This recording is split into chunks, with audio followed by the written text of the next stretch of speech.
Hello, my dear students. Welcome back once again to my online classes. Students, today we will be discussing a lesson which is one of the most important lessons of your grammar course book. Okay, my dear students. So, from your screen, you may have guessed that today we are going to learn the lesson direct and indirect speech. So, students, आज की video में हम देखेंगे कि ये direct indirect speech क्या होता है, इनके यूज़ क्या होते हैं, इनको करने के लिए हमें किन रूल्स की ज़रूरत पड़ेगी और इनका स्ट्रक्चर कैसे होता है. So direct indirect of course हमेशा से बहुत ही इम्पोर्टेंट टॉपिक रहा है एंड इससे हमेशा क्वेश्चंस आते हैं क्लास 8 में भी, क्लास 9 में भी, 10th में भी एंड इन फ्यूचर जब आप आगे चलकर किसी कॉम्पिटिटिव एग्ज़ाम्स की तैयारी करोगे एंट्रेंस के लिए या फिर किसी गवर्नमेंट जॉब के लिए, तो वहाँ पे भी ये टॉपिक हमेशा बार बार पूछा जाता है. सो अभी हमें अपने स्कूल के लिए देखना है. You must be thinking it's not from your book. Yes, it is not from your book but it is a general topic. So I have thought to teach you in more detail. Okay, so ये काफ़ी important topic है, इसलिए मैंने decide किया कि मैं ये आपको डिटेल में एक्सप्लेन करता हूँ with the help of this slide. So let's begin. इस स्लाइड में हम सबसे पहले जानेंगे, let's introduce what are direct and indirect speech. So there are two ways of reporting what somebody says. हाँ, तो बच्चों आप सबके घर में न्यूज़पेपर आता होगा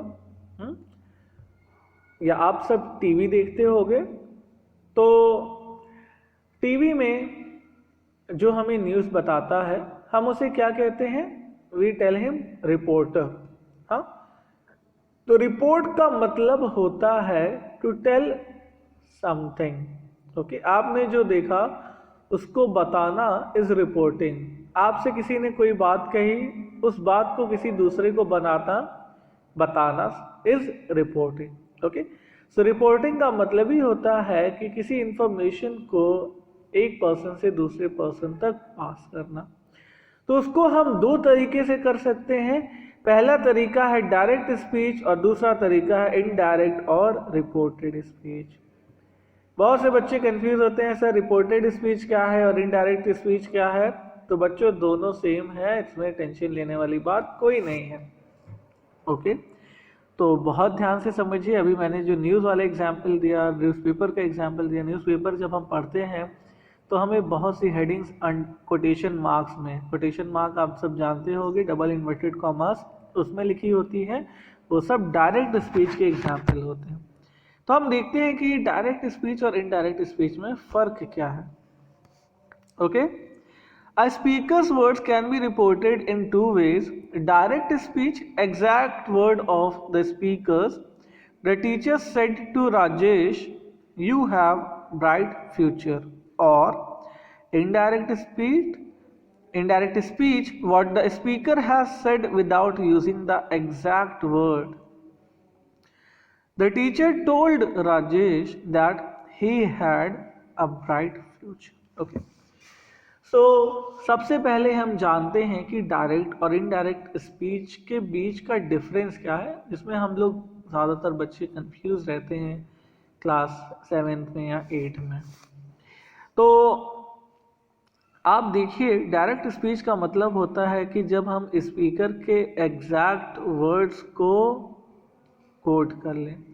मतलब जैसा मुझसे किसी ने कहा है वैसे ही उनके ही शब्द में मैं उस चीज़ को बताऊं अगर, so that will be direct speech. Ma'am ने मुझसे कहा, the teacher said to Rajesh, ma'am ने राजेश से कहा you have a bright future. अब इसको समझिए बच्चों, मान लीजिए कि आपकी क्लास में मैम है और आपकी क्लास में एक लड़का है जिसका नाम राजेश है.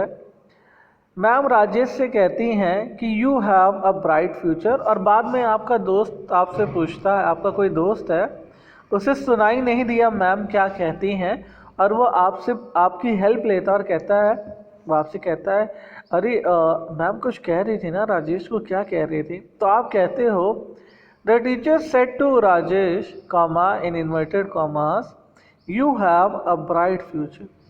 तो आपने सेम वही शब्द कहे जो आपके टीचर ने कहा था अपने दोस्त को बताने के लिए, तो आपने डायरेक्ट यूज का इस्तेमाल किया, जबकि आप दूसरे तरीके को भी यूज कर सकते थे। आपका दोस्त आपसे पूछता, अरे मैम राजेश से कुछ कह रही थी, बताओ क्या कह रही थी, तो आप कह सकते थे, the teacher told Rajesh that he had a bright future.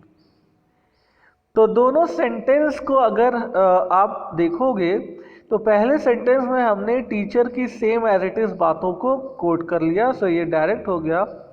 दूसरे सेंटेंस में हमने थोड़े चेंजेस लाए तो ये इनडायरेक्ट हो गया। अगर हम इसको हिंदी में देखते हैं तो ये होगा कि आपका फ्रेंड पूछता है कि अरे मैम राजेश से क्या कह रही थी, तो तुम कहते हो या आप कहते हैं कि टीचर कह रही थी राजेश से तुम्हारा फ्यूचर ब्राइट है ना, तुम्हारा फ्यूचर ब्राइट। तो राजेश तो आपका फ्रेंड कहेगा अच्छा। या आप कह सकते थे कि मैम कह रही थी राजेश से कि उसका फ्यूचर जो है वो ब्राइट था, है ना। तो ये दोनों में डिफरेंस क्या है, थोड़ा बहुत नाउन प्रोनाउंस का डिफरेंट है, थोड़ा बहुत प्रेजेंट पास्ट का डिफरेंस है। इसी सबको हमें सीखना होगा।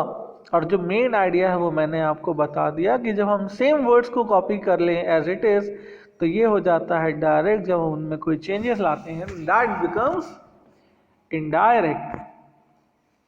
Okay, so we may often be required to report what we have heard elsewhere. There are two ways of reporting what another person has said. We can quote the reproduce the actual words by the speaker. Komal said, I am going to school. Mona said, we shall have done our work. तो कई बार ऐसा होता है कि हमें message pass करने के लिए हमसे कोई पूछता है कि क्या हुआ, कैसा हुआ, उस स्टोरी के बारे में बताओ, तुम कल घूमने गए थे उसके बारे में बताओ। तो वो सारी चीज़ों को हम नरेट जब करते हैं, आप लोगों ने कहा होगा नरेटर, नरेशन, तो ये नरेशन भी एक्चुअली क्या है, ये डायरेक्ट इनडायरेक्ट स्पीच का ही पार्ट है। डायरेक्ट इनडायरेक्ट स्पीच को ही हम नरेशन भी कहते हैं।